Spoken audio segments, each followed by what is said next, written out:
नमस्कार, आप देख रहे हैं टीवी 9 भारतवर्ष। मैं हूं आपके साथ प्रीति रघुनंदन। ईरान और अमेरिका में टकराव चल रहा है। इस टकराव के अलावा भी एक अलग जंग चल रही है और वो है इन दोनों देशों की खुफिया एजेंसियों की। खबर आई है कि इजराइल की खुफिया एजेंसी मोसाद ने ईरान के पूर्व राष्ट्रपति को अपना एजेंट बना लिया था। क्या ये मुमकिन है? क्या ये पूरी खबर क्या है? इसे समझने के लिए आइए हम आपको दिखाते हैं हमारा आज का न्यूज मेकर। और हमारे आज के न्यूज मेकर हैं महमूद अहमदीनेजाद। जानते हैं उनके बारे में। मोसाद इजराइल की बेहद कामयाब खुफिया एजेंसी है। ईरान इजराइल का दुश्मन है। तो क्या मोसाद ने ईरान के एक पूर्व राष्ट्रपति को करीब करीब अपना एजेंट बना लिया था?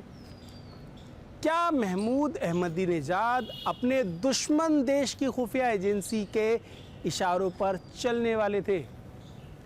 आखिर क्या है ये पूरी कहानी? अहमदीनेजाद कौन है और क्या ये पूरी स्क्रिप्ट मौजूदा अमेरिका इजराइल ईरान के जंग की शुरुआती कहानी थी? एक दुश्मन देश के पूर्व राष्ट्रपति को एजेंट बना लेना इतना आसान नहीं, और वो भी तब जब अहमदीनेजाद पूरी जिंदगी इजराइल के खिलाफ रहे, यहाँ तक कि वो होलोकॉस्ट तक को मानने से इनकार करते रहे। आखिर कौन है महमूद अहमदीनेजाद? क्या है उनकी सियासत और आज वो ईरान में कहाँ हैं? ये जानना बेहद ही दिलचस्प है। कौन है महमूद अहमदीनेजाद?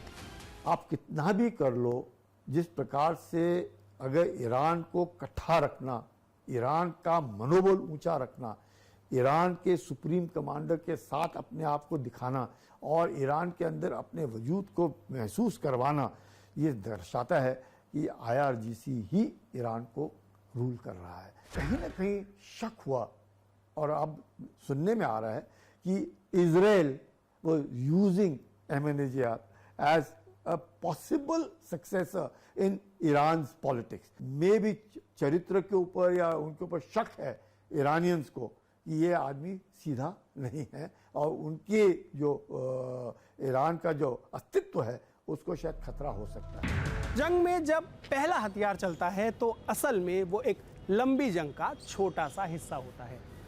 ईरान और इजराइल के बीच चल रही जंग बहुत लंबी है, लेकिन ज़्यादातर सतह के नीचे रहती है।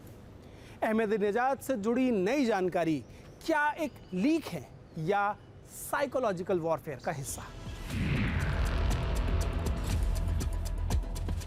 जो साइकोलॉजिकल वॉरफेयर होता है ये बहुत ज़रूरी और लेकिन इसका एक तरीका भी ठीक होना चाहिए।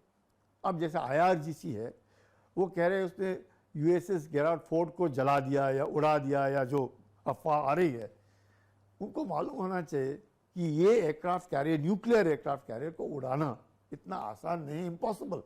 अगर IRGC का जो हम कह के उसका जो वजूद है उसको लग रहा है कि कम हो रहा है, तो इसके द्वारा वो अपने वजूद को उठाने की कोशिश कर रहा है। So all this are part of psychological warfare. Mossad के साइकोप्स 3 तरह से चलते हैं।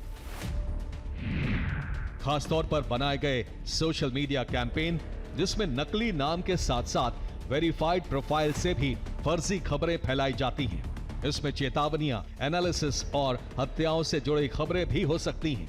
दूसरा तरीका है डिसइंफॉर्मेशन का, जिसमें जानबूझकर गलत जानकारियां, झूठी तारीखें प्लांट की जाती हैं ताकि दुश्मन देश की प्लानिंग खराब की जा सके। तीसरा तरीका है इंफॉर्मेशन वॉरफेयर। छोटे मोटे लीक से लेकर बड़ी और खुफिया रिपोर्ट्स बनाकर अपने दुश्मन को भ्रम में रखा जाता है। अफवाहें इस वॉरफेयर का अहम हिस्सा होती हैं। इसमें दूसरे मुल्क के नेताओं या अधिकारियों के बारे में झूठी जानकारियां फैलाई जाती हैं ताकि दुश्मन देश में आपसी फूट डाली जा सके। सेकेंड वर्ल्ड वॉर के दौरान अलाइड नेशन यानी मित्र राष्ट्रों का ऑपरेशन फॉर्टिट्यूड मनोवैज्ञानिक युद्ध का सबसे चर्चित उदाहरण है। नकली टैंक, फर्जी सैन्य अड्डे, झूठे रेडियो संदेश और डबल एजेंटों के जरिए जर्मनी को यह विश्वास दिलाया गया कि असली हमला नॉर्मंडी नहीं बल्कि पास दे कैले पर होगा। इसी तरह ऑपरेशन मिन्स मीट में ब्रिटेन ने एक लाश के साथ फर्जी दस्तावेज भेजकर नाजी जर्मनी को सिसिली पर होने वाले वास्तविक हमले से भटका दिया। मनोवैज्ञानिक युद्ध की जड़ें इससे भी पुरानी हैं। 13वीं शताब्दी में चंगेज खान ने आतंक को हथियार बना दिया। मंगोल सेनाएं अपनी क्रूरता की कहानियों को जानबूझकर फैलने देती थी ताकि अगला शहर बिना लड़ाई के ही आत्मसमर्पण कर दे। शीत युद्ध के दौरान ये लड़ाई बंदूकों से ज्यादा विचारधारा की बन गई। अमेरिका समर्थित रेडियो फ्री यूरोप या रेडियो लिबर्टी ने सोवियत कंट्रोल वाले देशों तक समाचार पहुंचाए, जबकि सोवियत संघ ने एक्टिव मेजर्स के तहत दुष्प्रचार, फर्जी खबरों और गुप्त राजनीतिक अभियानों के जरिए पश्चिमी देशों में भ्रम और विभाजन पैदा करने की कोशिश की। अमेरिका और ईरान के बीच इस वक्त अगर बॉक्सिंग मैच चल रहा है तो ईरान और इजराइल के बीच शतरंज लंबे वक्त से चली आ रही है। असैसिनेशन, सबोटाज और ना जाने क्या क्या षड्यंत्र इस शतरंज का हिस्सा हैं। अहमदीनेजाद से जुड़ी खबर आने के बाद ईरान के अंदर IRGC और सियासी शक्तियों के बीच में खींचतान हो सकता है, जिसका फायदा ईरान के दुश्मनों को होगा। न्यूज़ मेकर में फिलहाल इतना ही। अगले हफ्ते हम फिर लाएंगे हफ्ते की सबसे बड़ी खबर और उसके पीछे छुपे सबसे खास चेहरे पर पूरी डिटेल।